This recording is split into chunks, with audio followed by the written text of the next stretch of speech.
ایرانی مورد علاقت کیه؟ هیچکی. فوتبال ایران رو دنبال میکنی؟ خانم ملک محمدی بیشتر دوست داری یا رونالدو؟ رونالدو. کی برات آدم مهمتریه، خانم ملک محمدی یا امباپه؟ امباپه. خانم ملک محمدی تو کلاسن؟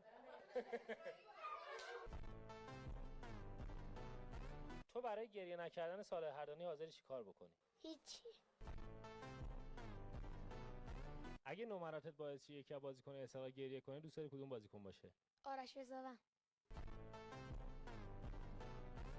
کدوم بازیکن رئال دوست داری؟ جمال؟ بله. من تو بارسا بازی میکنم. دروغ میگی. من دفاع بازی میکنم. فکر نکنم. وقتی به رفیقم میگم چرا راش دادی؟ من دیوونم بابا. نه دیوونه نیستی، فقط خری.